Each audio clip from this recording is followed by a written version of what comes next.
Hello दोस्तों। तो आज हम बात करते हैं आदित्य L1 सैटेलाइट की। हमारा इसरो का एक महत्वाकांक्षी मिशन आदित्य L1 सैटेलाइट, ये हमारे इसरो का पहला सौर मिशन होगा। चांद के बाद अब हमारी तैयारी है सूरज पर जाने की। तो आइए इस क्लास में हम जानते हैं आदित्य L1 सैटेलाइट के बारे में संपूर्ण जानकारी।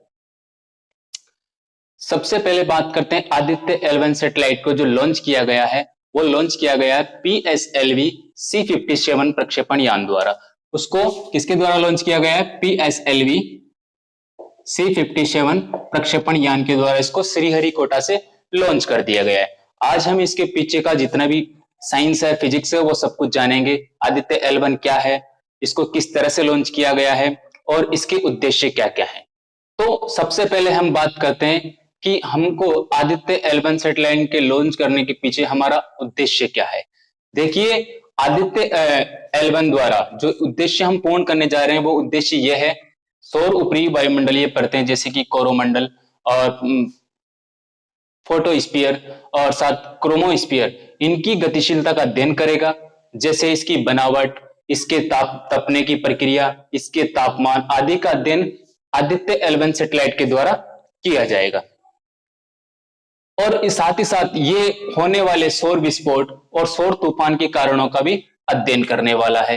साथ ही इनकी उत्पत्ति कैसे होगी, उनका भी ये अध्ययन करेगा। कोरोनों की चुंबकीय क्षेत्र की माप का पता लगाएगा।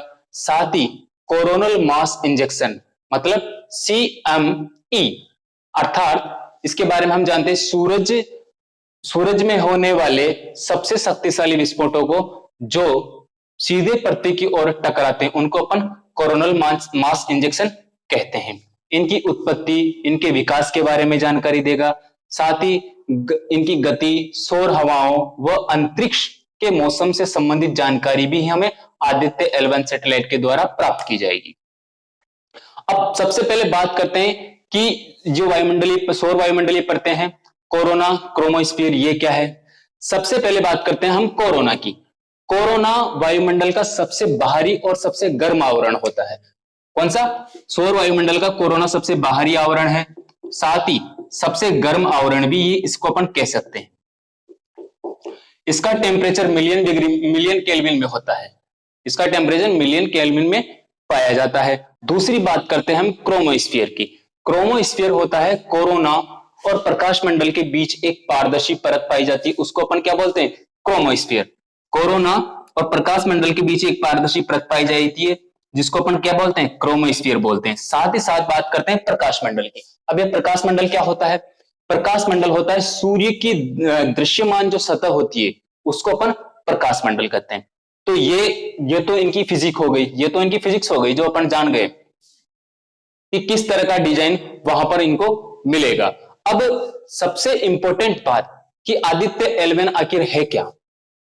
भाई आदित्य L1, इसको आदित्य नाम दिया गया है, साथ L1 जोड़ा गया है, तो ये L1 है क्या।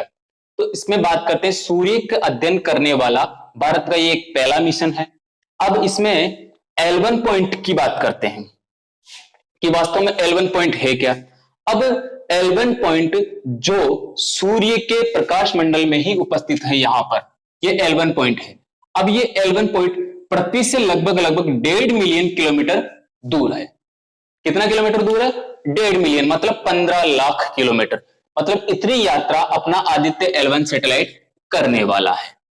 अब यहां पर सबसे पहली बात यह होती है कि जो इसरो ने आदित्य L1 सैटेलाइट को पहुंचाने के लिए L1 पॉइंट को चुना, तो ये L1 पॉइंट को क्यों चुना? तो इसमें बात करते हैं कि जब हम पृथ्वी और सूर्य के बीच में देखते हैं तो हमको 5 ऐसे ऑर्बिट मिलते हैं जहां पर अगर किसी भी ऑब्जेक्ट को अपन पहुंचाते हैं, 5 ऐसे ऑर्बिट है जहां पर किसी भी ऑब्जेक्ट को पहुंचाते हैं, या आसान भाषा में कहें तो 5 ऐसी जगह है जहां पर अगर कोई भी ऑब्जेक्ट चला जाता है तो वो किसी भी प्रकार की ग्रेविटी महसूस नहीं करता है। अर्थात क्या कह सकते हैं कि यहां पर सूर्य का ग्रेविटेशन फोर्स और पृथ्वी का ग्रेविटेशन फोर्स आपस में एक दूसरे को क्या करते थे? कैंसिल आउट कर देते हैं। मतलब इन दोनों का गुरुत्वाकर्षण प्रभाव आपस में नष्ट हो जाता है।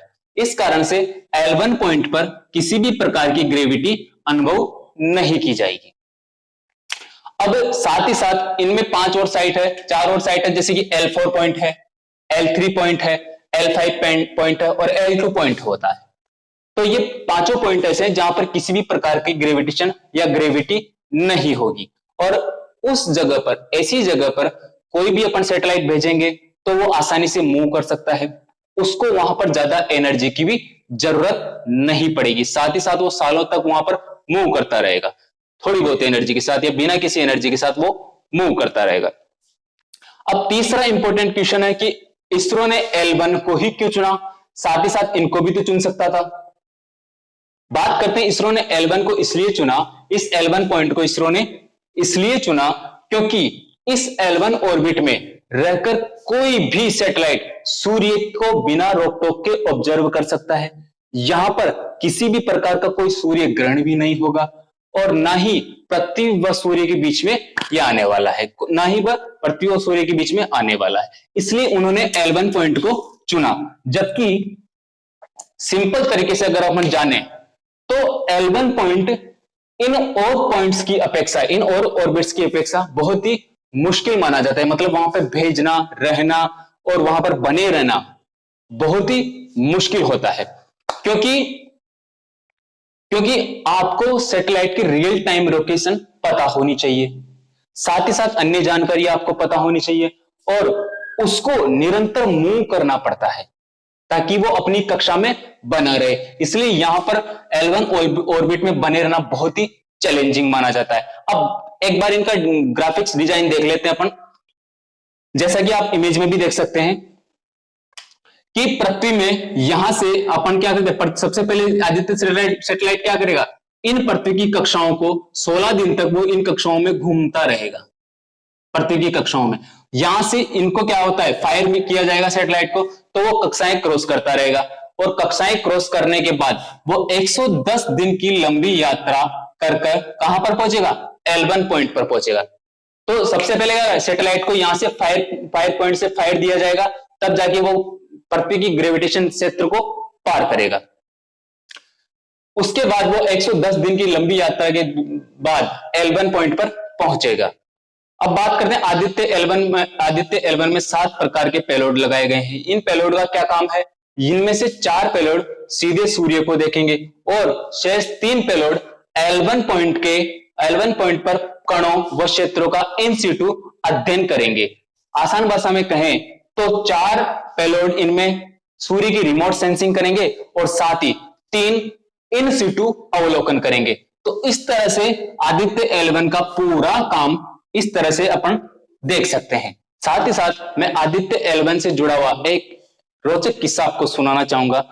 जब हमारे इंजीनियर्स ने इस आदित्य L1 सैटेलाइट को डिजाइन किया या इसके पेलोड्स का डिजाइन किया, तब हमारे किसी भी इंजीनियर और साइंटिस्ट ने इत्र या परफ्यूम, जब तक उन्होंने डिजाइन किया, इत्र या परफ्यूम नहीं लगाया, क्योंकि इत्र या परफ्यूम का कोई भी कण पेलोड निर्माण के कार्य में बाधा उत्पन्न कर सकता था। इसलिए सभी इंजीनियर्स और साइंटिस्ट ने स्पेस सूट पहना और साथ ही साथ उनको अल्ट्रासोनिक सफाई से गुजरना पड़ा। मतलब वाकई में वहां पर बहुत ही क्लीन और रोगाणुहीन वातावरण बनाया गया। इनमें से मुख्य पेलोड VELC का निर्माण भारतीय तारा भौतिक संस्थान द्वारा किया गया। तो आपका एक लाइक बनता है हमारे इसरो के इंजीनियर्स और वैज्ञानिकों के लिए। जय हिंद।